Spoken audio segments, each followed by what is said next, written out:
Gunshots cracked through the night as the heavy wooden doors of the mountain temple slammed shut.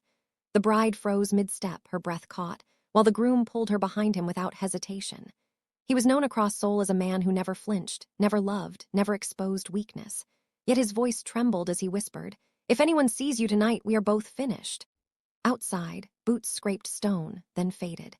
The ceremony continued in silence because stopping was more dangerous than finishing. There were no guests, no music, no flowers. Just a monk, 3 armed guards, and 2 people whose marriage could start a war. When the monk asked if he accepted her, the Mafia boss answered immediately. When the monk asked the bride, her voice shook, but she said yes. In that moment, she became his wife and the most hunted secret in Korea. Years earlier, she had been nobody. She sold books in a quiet shop and spoke to him like he was human when everyone else bowed or begged. "You're lonely," she once said, looking straight at him. No one had ever dared. He should have walked away. Instead, he kept coming back. When enemies started dying just for asking about her, he erased her life himself. No records, no photos, no name anyone could trace. Loving him meant disappearing. After the wedding, they moved before sunrise. "We can't stay," he said, already loading weapons. She grabbed his arm. "How long do I have to be invisible?" He didn't answer, and that silence hurt more than any truth. As the car sped through foggy roads, she whispered, "Do you regret marrying me?" His jaw tightened. "I regret the world I rule." The mistake happened hours later. A young guard, shaking with fear and greed, snapped a photo in the dark. It showed only shadows, the boss's outline, and a woman beside him. He sold it before noon. By nightfall, the underworld was buzzing. "He has a wife! Find her. Kill her." Safe houses burned. Cars were swapped. Phones destroyed. The boss slept with a gun in his hand. She watched him bleed in silence after an ambush and finally broke. "I didn't marry a ghost," she cried. "I married a man. Look at what hiding me is doing to you." He snapped back, "You think I do know? I hide you because I want you alive." Tears filled her eyes. "Then stop treating me like a curse." Days passed without rest. Every knock sounded like death.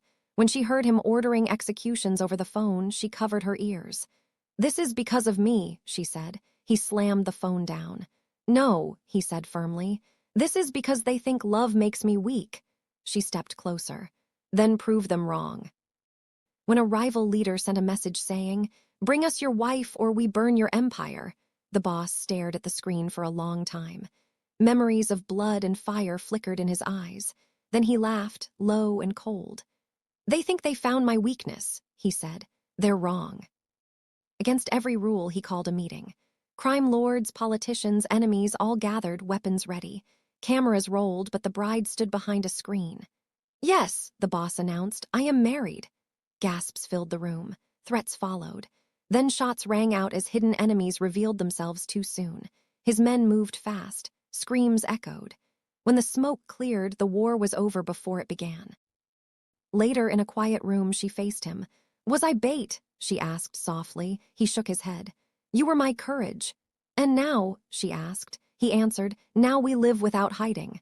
She stepped forward and took his hand, no longer unseen. For the first time, he allowed himself to breathe. Outside, sirens wailed as dawn approached. He looked at her and said, "This life will never be clean." She replied, "I didn't marry you for clean. I married you for real." Those words settled between them, heavier than bullets, stronger than fear, and impossible to erase forever. He nodded, finally choosing love without retreat. That wedding was never meant to be seen, but its truth changed everything. If you enjoyed this story, like the video, subscribe for more powerful stories, and tell us in the comments if love is a weakness or the greatest strength of all.